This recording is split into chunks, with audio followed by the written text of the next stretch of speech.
Imagine a Japan torn apart by war, a land divided among rival clans where betrayal and ambition were the only true laws. Blood-soaked battlefields stretched across the countryside as warlords fought relentlessly for supremacy.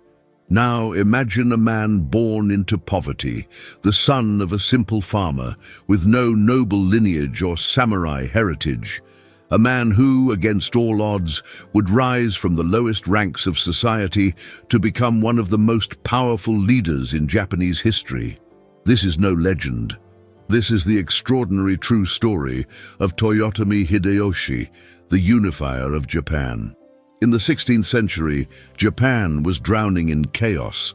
For over 100 years, the country had been fractured by civil war during what historians call the Sengoku period, the age of warring states.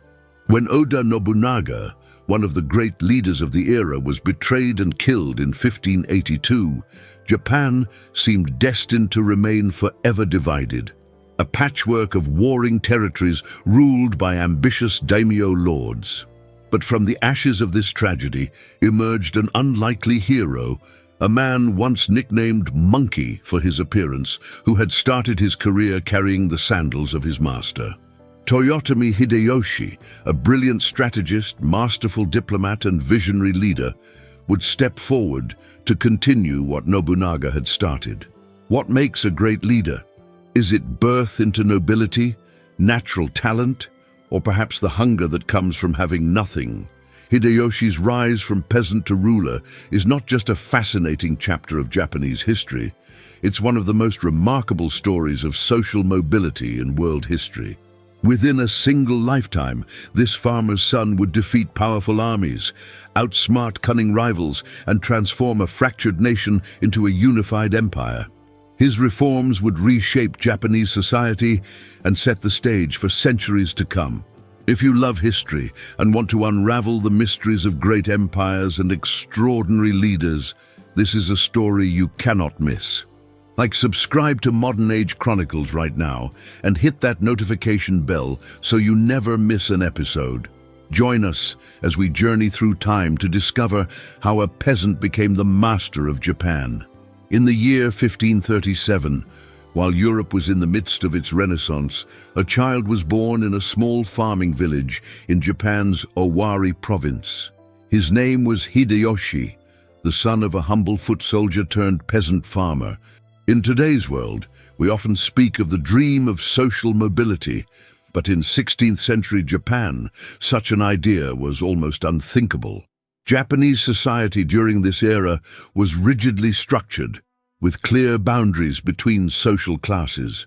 Farmers and peasants occupied the bottom rungs of society, lived difficult lives of constant labor, and were expected to know their place. The samurai warrior class stood far above them, commanding respect, wielding authority, and enjoying privileges that commoners could only dream of. For a peasant boy like Hideyoshi, the walls of social hierarchy seemed insurmountable. Yet from an early age, young Hideyoshi showed a remarkable determination that would define his entire life. While other children of his status were resigned to following in their father's footsteps, Hideyoshi nurtured a bold, almost impossible dream: to become a samurai warrior, a dream that would have seemed laughable to most. His journey toward this dream began in the most humble way imaginable. At the age of 16, Hideyoshi left home and took work as a servant in a local temple. But his restless ambition soon led him elsewhere. By his early 20s, he had secured a position in the service of Oda Nobunaga, a powerful and ambitious warlord who was beginning his own campaign to unify Japan. Hideyoshi started at the very bottom of Nobunaga's hierarchy, literally carrying his master's sandals and performing the most menial tasks. But even in these lowly positions, Hideyoshi's natural intelligence, keen observation skills, and unwavering loyalty began to shine through. There's a fascinating story about how Hideyoshi first caught Nobunaga's attention. While serving as a sandal bearer, Hideyoshi would warm his master's footwear against his body during cold winter campaigns, ensuring Nobunaga would never have to place his feet in cold sandals. Such thoughtful gestures, combined with his quick thinking and problem-solving abilities, gradually earned him notice. It was during these early years that Nobunaga gave Hideyoshi the nickname Saru, meaning monkey in Japanese. The name referred to his rather unremarkable physical appearance. Hideyoshi was small in stature with somewhat simian features, not exactly the imposing figure one might expect of a future ruler. Many historical accounts describe him as ugly by the standards of his day. But what Hideyoshi lacked in physical presence, he made, then compensated for with his sharp mind and social intelligence. Nobunaga may have called him monkey initially as a jest, but he soon recognized Hideyoshi's exceptional value as a strategist and loyal follower. Here's something remarkable about Hideyoshi that set him apart from many other military leaders of his time. While others relied primarily on brute force and martial prowess, Hideyoshi developed a reputation as a master of alliances and negotiation. Did you know that Hideyoshi elevated political marriage to an art form? In an age where bloodshed was often the first solution to political problems, Hideyoshi recognized the power of family bonds. He orchestrated strategic marriages between his relatives and those of potential allies, creating a web of family connections that secured loyalties across Japan. When he couldn't offer a marriage alliance, he would promise land grants and political positions, rewards that powerful clans couldn't resist. One of his most brilliant diplomatic moves came after military victories. Rather than executing defeated enemies, as was common practice at the time, Hideyoshi often spared them and offered generous peace terms, converting former enemies into grateful allies. This ability to win both on and off the battlefield became essential to his meteoric rise through the ranks. Over time, Hideyoshi's role in Nobunaga's army evolved from servant to soldier and eventually to trusted general. With each battle, with each diplomatic negotiation, with each problem solved, he climbed another rung on the social ladder, achievements that were virtually unprecedented for someone of his background. By the 1570s, this former sandal-bearer had become one of Nobunaga's most valued commanders, leading armies into battle and overseeing territories on behalf of his lord. The peasant boy had indeed become a samurai, but his extraordinary journey was far from over. In fact, it was just beginning. The transformation of Hideyoshi reminds us that throughout history, there have always been exceptional individuals who refuse to accept the limitations society places upon them. His rise from humble origins to military leadership represents one of history's most remarkable stories of social mobility. A reminder that sometimes extraordinary talent can overcome even the most rigid social barriers. The summer of 1582 brought a moment that would forever alter the course of Japanese history. Oda Nobunaga, the powerful warlord who had come closer than anyone to unifying Japan, was staying at Honnoji Temple in Kyoto. With most of his bodyguards away on campaigns, Nobunaga was vulnerable, a rare state for such a cautious and formidable leader. What happened next would shock Japan to its core. One of Nobunaga's own generals, Akechi Mitsuhide, surrounded the temple with his troops in a sudden and unexpected betrayal. The reasons behind Mitsuhide's treachery remain debated by historians to this day. Some believe Nobunaga had publicly humiliated him once too often. Others suggest Mitsuhide feared for his own life, suspecting that Nobunaga planned to eliminate him. Whatever the motivation, the betrayal was swift and devastating. Realizing he was outnumbered and had no chance of escape, Nobunaga followed the samurai code of honor. Rather than be captured or killed by his enemies, he performed seppuku, ritual suicide by disembowelment, a death considered honorable for a samurai. As flames engulfed the temple, the man who had conquered a third of Japan met his end. Mitsuhide's forces also attacked Nobunaga's son and heir, Nobutada, who was staying nearby. Like his father, Nobutada chose death over surrender. In a single day, the Oda leadership had been decapitated, throwing the clan into disarray. Throughout Japan, the news spread like wildfire. The seemingly invincible Nobunaga was dead. Mitsuhide, seizing the moment, declared himself the new ruler, taking the title shogun just days after the assassination. But Mitsuhide had overlooked something crucial. Nobunaga's generals were scattered across Japan, leading various military campaigns. Among them was Toyotomi Hideyoshi, who at that very moment was besieging a castle in western Japan. When news of his lord's death reached Hideyoshi, he faced an immediate dilemma.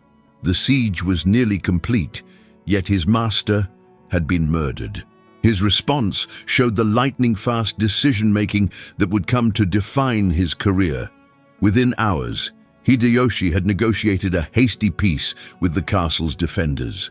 He told no one about Nobunaga's death, fearful that the news might embolden his enemies or create panic among his troops. Instead, he gathered his forces and began a legendary forced march back to Kyoto. What followed was nothing short of extraordinary. Hideyoshi led his army on a grueling journey, covering an almost impossible distance of over 100 miles in just 2 days. His men marched through difficult terrain, forded rivers, and pushed themselves to the limit of human endurance. Many dropped from exhaustion along the way, but Hideyoshi drove them forward, knowing that timing was everything. This remarkable feat of military logistics has become legendary in Japanese history. The speed of Hideyoshi's reaction gave Mitsuhide no time to consolidate power or prepare defenses. Just 13 days after Nobunaga's death, Hideyoshi's exhausted but determined army confronted Mitsuhide's forces at Yamazaki, just outside Kyoto. Despite their fatigue, Hideyoshi's troops were veterans, battle-hardened and loyal. More importantly, they were driven by a burning desire to avenge their fallen lord. The Battle of Yamazaki became one of the most consequential conflicts in Japanese history. Hideyoshi's strategic brilliance shone through as he secured the high ground at Mount Tenno, giving his archers and gunners a commanding position. From there, they rained down fire on Mitsuhide's forces. What's fascinating about this battle is how Hideyoshi used the terrain to his advantage. He positioned his troops to take advantage of natural barriers like the Enmyoji River, limiting Mitsuhide's ability to maneuver. When the battle was fully joined, Hideyoshi unleashed his cavalry in a devastating charge that shattered Mitsuhide's formations. The battle ended in a decisive victory for Hideyoshi. Mitsuhide's forces broke and scattered. The would-be usurper fled the battlefield but never made it to safety. According to historical accounts, Mitsuhide was killed by peasants in a nearby village who failed to recognize him. An inglorious end for the man who had dared to strike down Nobunaga.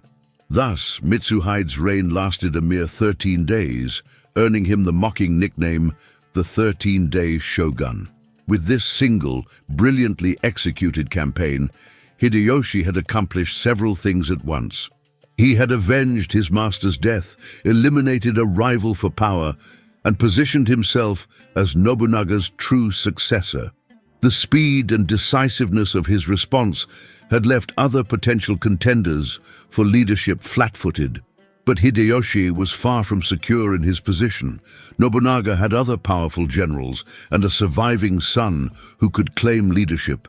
The struggle for power had only just begun, and Hideyoshi would need all his diplomatic skill and strategic genius to prevail.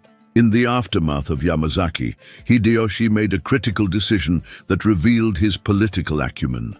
Rather than immediately claiming Nobunaga's position for himself, he advocated for Nobunaga's young grandson to be named heir. This show of loyalty to the Oda family bloodline won him crucial support among Nobunaga's remaining allies and vassals.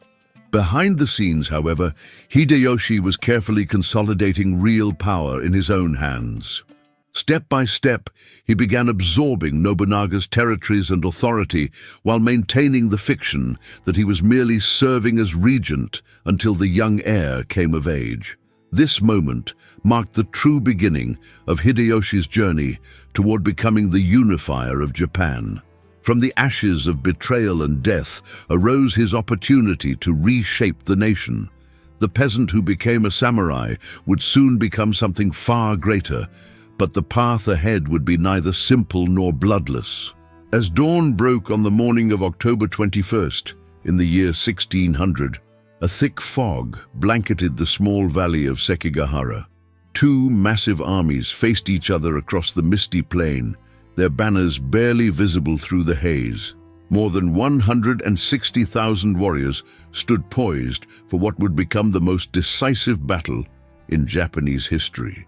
By this time, Toyotomi Hideyoshi had been dead for 2 years, but the political powder keg he left behind was about to explode in spectacular fashion. The battle that was about to unfold would determine Japan's fate for centuries to come. Following his unification of Japan, Hideyoshi had died in 1598, leaving behind a 5-year-old son, Hideyori, as his heir. Before his death, Hideyoshi had assembled a council of the most powerful daimyo, or feudal lords, to serve as regents for his young son until he came of age. It was a delicate political balance designed to maintain stability, but it contained the seeds of its own destruction. Among these regents was Tokugawa Ieyasu, a cunning and patient warlord who had once been Hideyoshi's ally. While outwardly loyal to Hideyoshi's memory and his young heir, Ieyasu began quietly consolidating his own power, strengthening his position and making alliances that would serve him when the inevitable power struggle erupted. Japan's daimyo soon divided into two factions: the Western Army, led by Ishida Mitsunari, who claimed to fight for the young Hideyori and the legacy of Hideyoshi, and the Eastern Army, led by Tokugawa Ieyasu, who sought to establish his own dynasty. What's fascinating about this conflict is how it revealed the lasting impact of Hideyoshi's political genius. Many of the alliances and rivalries that determined which side lords would choose had been shaped by marriages and land grants orchestrated by Hideyoshi years earlier. Even in death, his influence loomed large over Japan's political landscape. The night before the battle, a heavy rain fell, turning the Sekigahara Valley into mud. This would prove advantageous for Ieyasu's forces, as it limited the mobility of the Western Army's cavalry. But the real deciding factor would not be weather or terrain. It would be loyalty and betrayal. Ishida Mitsunari, leading the Western Army, had numerical superiority with about 80,000 troops against Ieyasu's 75,000. On paper, the Western forces should have prevailed. But Ieyasu had a secret weapon. He had secretly negotiated with key commanders in the Western Army, promising them land and power if they would switch sides at a crucial moment. As the battle raged across the valley, these secret deals came into play. One by one, entire divisions of the Western Army either stood idle or switched sides entirely.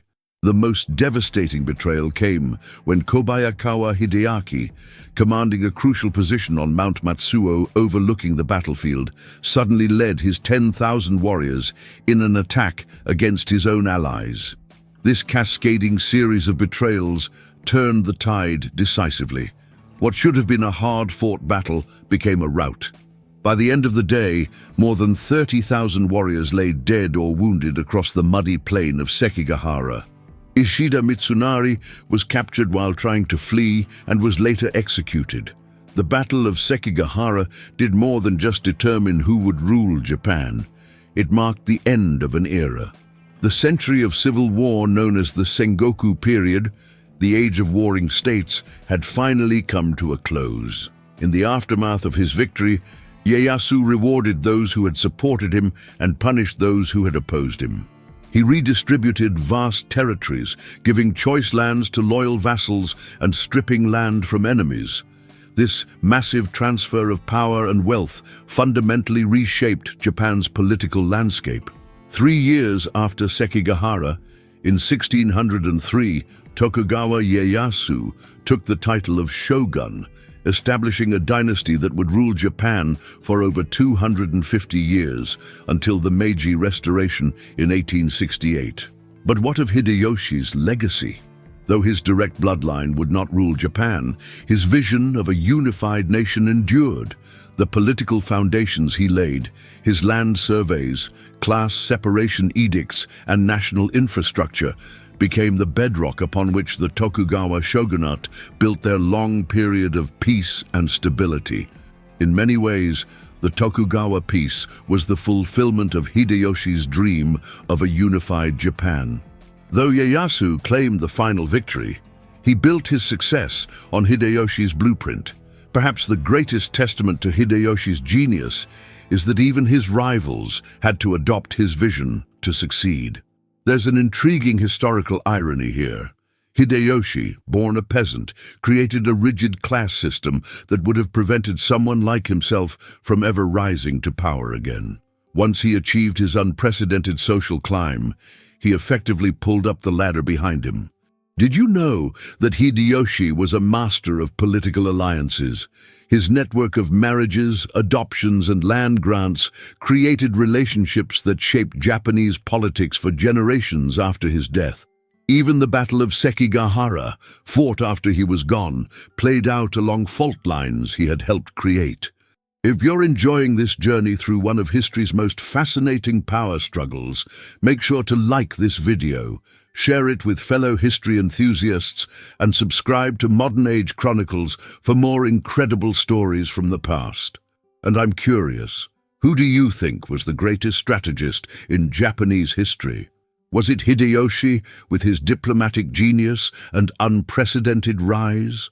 Oda Nobunaga with his revolutionary military tactics?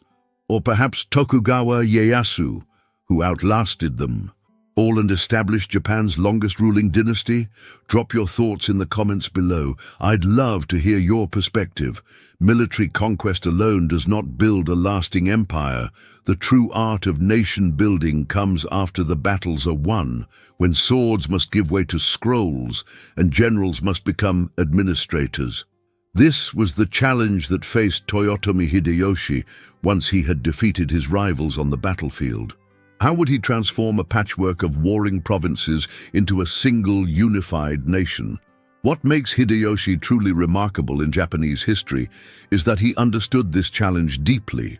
While many conquerors excel at taking power but fail at wielding it wisely, Hideyoshi revealed himself to be as brilliant an administrator as he was a general. By the year 1585, Hideyoshi had secured military control over most of Japan. But he inherited a country ravaged by more than a century of civil war. Fields lay abandoned, commerce was disrupted, and society itself had been militarized to an extreme degree. The challenges he faced were enormous. Hideyoshi's first major reform addressed the very foundation of power in feudal Japan: land. In 1582, he launched a comprehensive land survey known as the Taiko Kenchi. This massive undertaking sent officials throughout Japan to measure and record every plot of agricultural land, assessing its productivity and value. This might sound like a mundane administrative task, but its impact was revolutionary. For centuries, land ownership in Japan had been chaotic and disputed, with overlapping claims and no central record. By creating a definitive land registry, Hideyoshi accomplished several goals at once. He established clear ownership rights, created a fair basis for taxation, and, perhaps most importantly, gave himself precise knowledge of each daimyo's holdings and income. There's a fascinating detail about these surveys that reveals Hideyoshi's cunning. The surveyors used a longer measurement rod than had been traditional in many provinces. This subtle change effectively reduced the official size of each landholding, allowing Hideyoshi to claim the excess land for redistribution to his allies. It was a masterclass in bureaucratic manipulation. Perhaps Hideyoshi's most famous and far-reaching reform came in 1588, the sword hunt. He issued an edict requiring all farmers to surrender their weapons, swords, spears, bows, and firearms, which would be melted down to provide metal for a massive bronze statue of Buddha. On the surface, this was framed as a religious act, a contribution to the spiritual welfare of Japan. But the true purpose was far more pragmatic and revolutionary. By disarming the peasantry, Hideyoshi created a clear separation between the warrior class and the farming class. No longer could farmers temporarily become soldiers, as had been common during the chaotic warring states period. This policy had profound social implications. It solidified class boundaries in Japanese society, making it nearly impossible for someone to rise from peasant to samurai.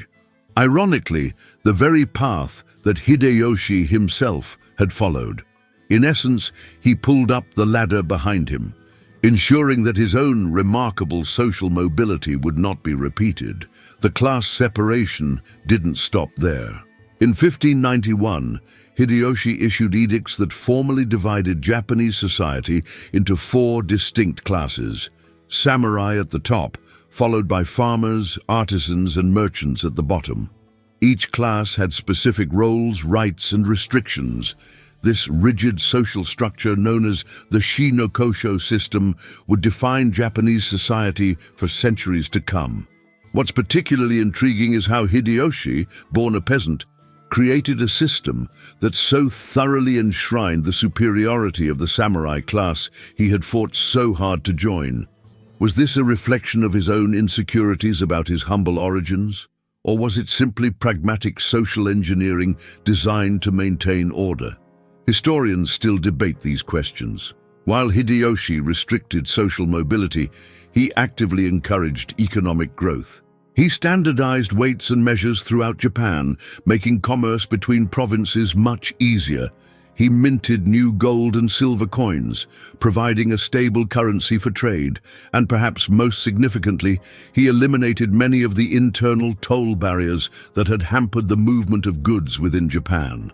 These economic reforms helped Japan recover from decades of warfare and created new wealth that Hideyoshi could tax to fund his ambitious projects. Under his rule, cities grew, markets flourished, and a new merchant class began to prosper, even if they remained at the bottom of the social hierarchy. Beyond politics and economics, Hideyoshi understood the power of culture and aesthetics in nation-building. He became a generous patron of the arts, supporting tea masters, poets, painters, and performers. The tea ceremony, in particular, flourished under his patronage, evolving from a simple ritual into a sophisticated art form that embodied Japanese aesthetic ideals. In 1587, Hideyoshi hosted an extravagant tea gathering at Kitano Shrine in Kyoto, inviting people from all social classes to participate. This event, known as the Grand Kitano Tea Ceremony, symbolized the cultural unification of Japan under his rule and demonstrated his personal transformation from rough warrior to refined cultural patron. There's a wonderful story about Hideyoshi commissioning a portable tea room covered entirely in gold leaf. He would have this opulent room set up on battlefields before engaging in combat, calmly performing the tea ceremony while his enemies could see this display of wealth and composure. It was psychological warfare through cultural refinement, uniquely Hideyoshi. Perhaps Hideyoshi's greatest achievement was creating a sense of Japan as a single nation rather than a collection of warring provinces. Through his administrative reforms, cultural patronage, and strategic use of symbols, he fostered a nascent national identity that transcended local loyalties. One of the ways he accomplished this was through ambitious construction projects. He rebuilt Osaka Castle on a scale never before seen in Japan, creating a massive stone fortress that proclaimed his power while employing thousands of workers from across the country. Similarly, his great Buddha statue project in Kyoto brought together resources and craftsmen from many provinces for a single national symbol. These projects weren't merely expressions of ego, though Hideyoshi certainly had a flair for the grandiose. They were calculated efforts to redirect Japan's energies from war to peace, from destruction to creation. After a century of chaos, he gave the people monuments they could take pride in as Japanese, not just as members of a particular clan or province. The reforms Hideyoshi implemented went beyond simple administrative changes. They fundamentally reshaped Japanese society and created structures that would endure for centuries. When the Tokugawa shogunate took power after his death, they built directly on the foundations Hideyoshi had established. The land surveys, the class system, the disarmament of the peasantry, the centralization of authority, all these aspects of Hideyoshi's rule became cornerstones of the Tokugawa period, Japan's longest era of peace and stability. In many ways, the 250 years of the Tokugawa shogunate were the fulfillment of Hideyoshi's vision for a unified, orderly Japan.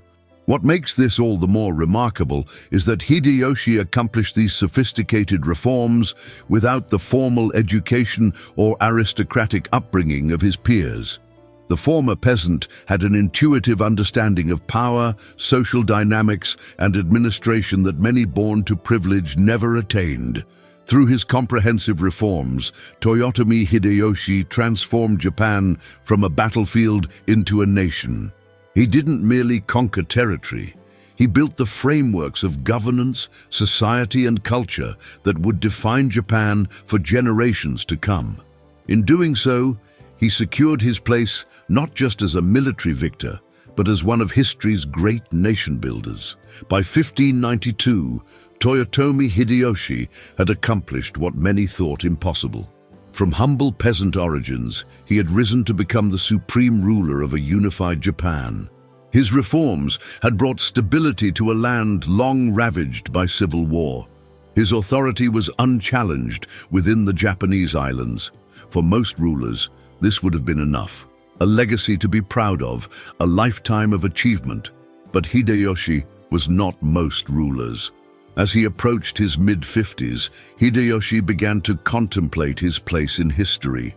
Unifying Japan was a monumental achievement, but perhaps not enough to secure the kind of immortal fame he craved. His thoughts turned to conquest on a grander scale. If Oda Nobunaga had been known as the great fool of the realm for his ambition to rule Japan, then Hideyoshi would become known as something greater, the conqueror who brought all of Asia under Japanese rule. His vision was breathtaking in its audacity, first Korea, then the Ming dynasty of China, and ultimately India. Hideyoshi dreamed of creating the greatest empire Asia had ever seen, with himself as its emperor.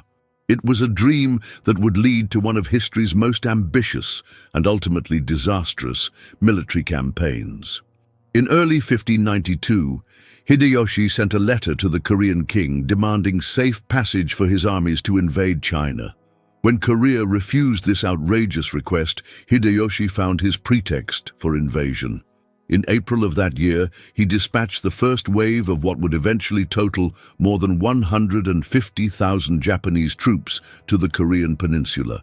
What's fascinating about this invasion is how meticulously Hideyoshi planned it.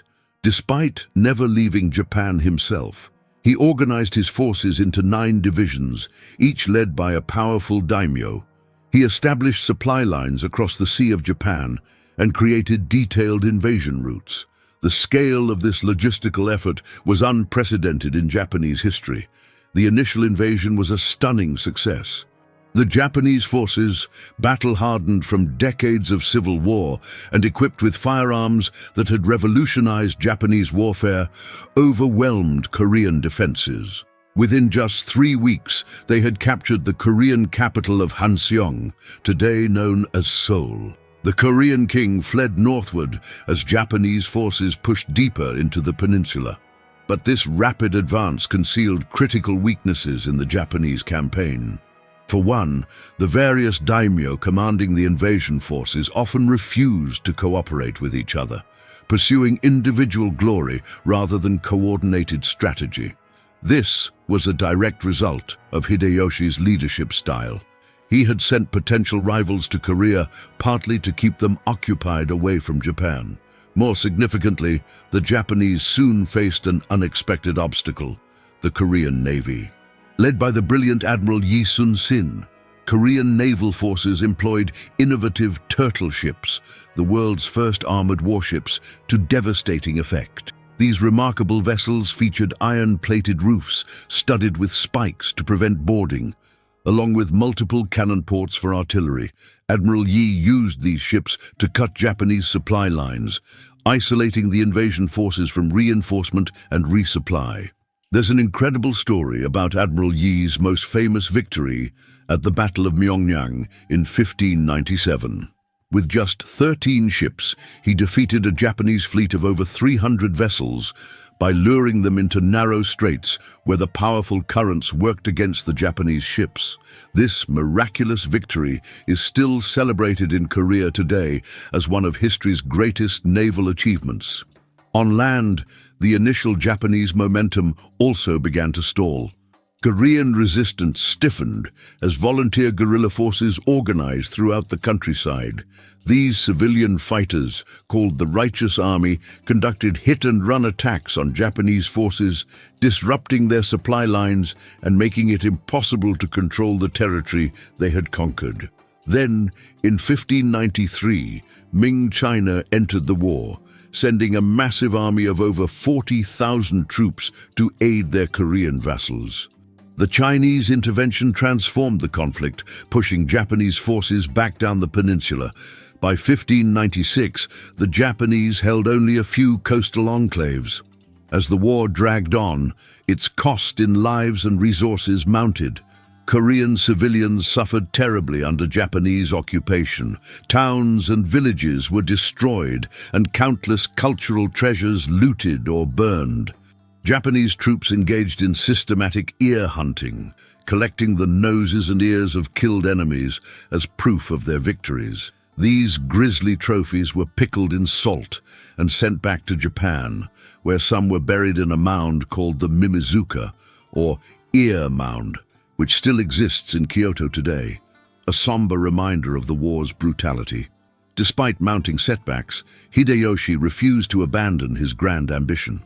In 1597, he ordered a second invasion of Korea. This renewed campaign made some initial gains, but quickly bogged down into a bloody stalemate. The armies of three nations, Japan, Korea, and China, clashed in a series of indecisive battles that exhausted all sides. And then, on September 18th, 1598, everything changed.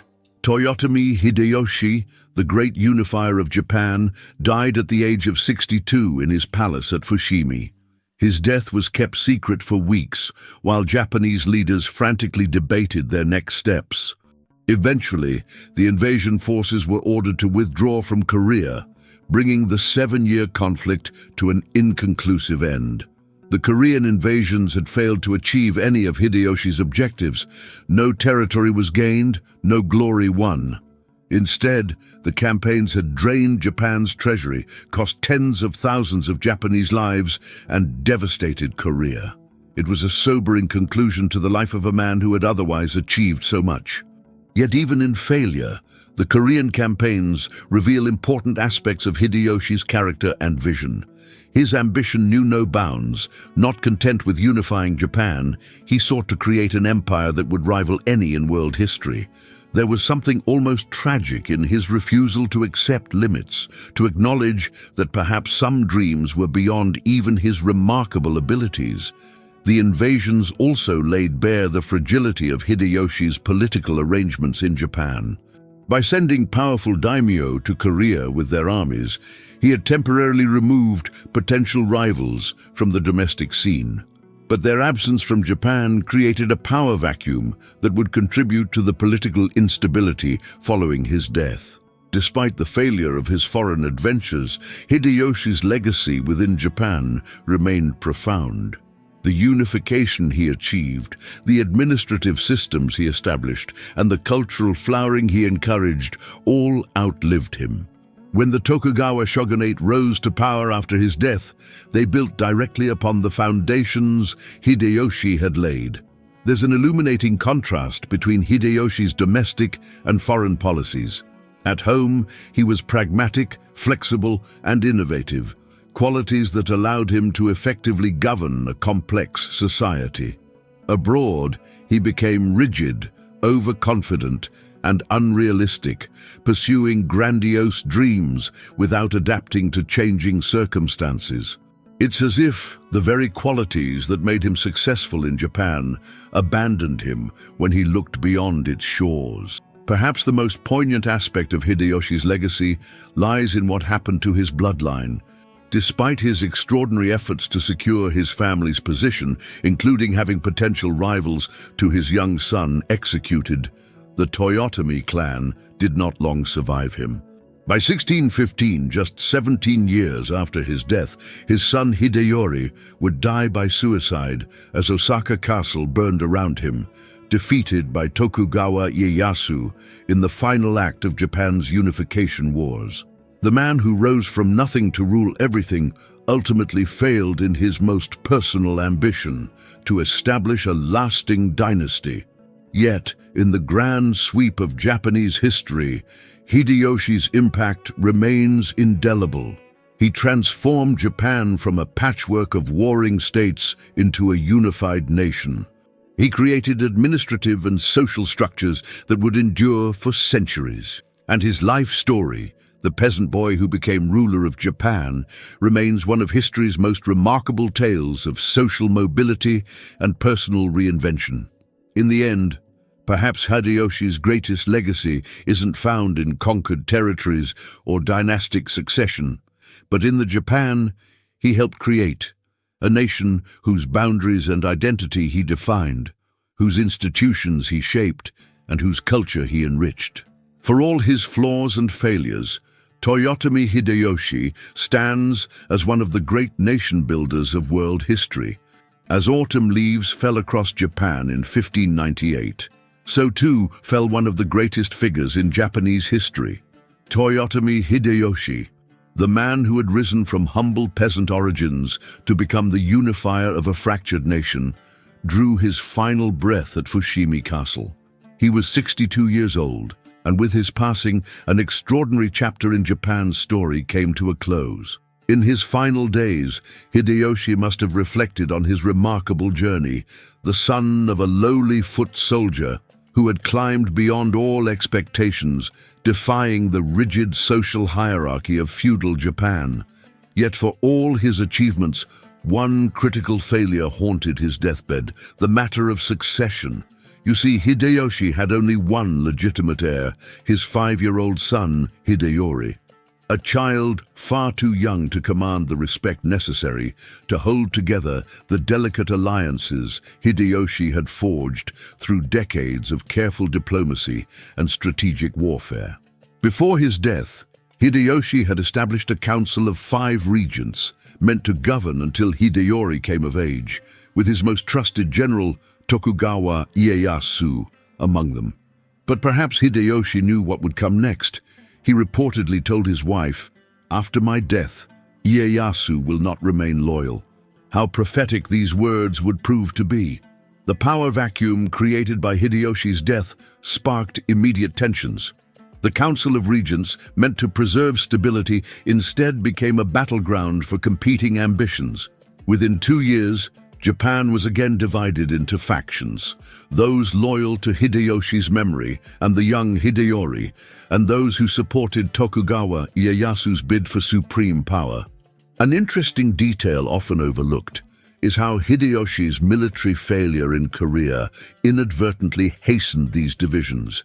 His costly and ultimately unsuccessful invasions of the Korean peninsula had weakened Japan's economy and military, returning battle-hardened generals with grievances and ambitions. These campaigns, which continued until 1598, the very year of his death, had stretched loyalty to its breaking point. By 1600, just 2 years after Hideyoshi's passing, these tensions erupted into open conflict at the Battle of Sekigahara. This decisive engagement saw Tokugawa Ieyasu emerge victorious, effectively ending the legacy of the Toyotomi clan. The child heir, Hideyori, was allowed to live, but his power was purely symbolic. He would later die by suicide when Osaka Castle fell to Tokugawa forces in 1615, extinguishing the Toyotomi bloodline forever. Ieyasu established the Tokugawa shogunate, a military government that would rule Japan for more than 250 years until the Meiji Restoration of 1868. The era that followed Hideyoshi's death would be characterized by isolation, rigid social control, and relative peace, quite different from the dynamic, expansionist policies of Hideyoshi's time. Yet even as the Tokugawa shogunate dismantled much of Hideyoshi's political structure, his legacy as unifier endured. The borders and provinces he established largely remained intact. His land surveys became the foundation for taxation and administration for centuries. Perhaps most significantly, the national unity he forged, bringing together warring daimyo lords under central authority for the first time in over a century, created the template for the modern Japanese state. There's a fascinating cultural footnote to Hideyoshi's death worth mentioning. Despite his peasant origins, Hideyoshi received divine honors after death, being enshrined as a kami, or god, at Toyokuni Shrine in Kyoto. Even his political rivals recognized the profound impact he had made on the nation. In death, as in life, Hideyoshi transcended the limitations of his birth. The story of Hideyoshi's death reminds us how fragile even the greatest achievements can be without proper succession planning. His meteoric rise from sandal-bearer to supreme ruler represents one of history's most remarkable social advancements. Yet the rapid dissolution of his political legacy shows that building an empire is sometimes easier than ensuring its survival.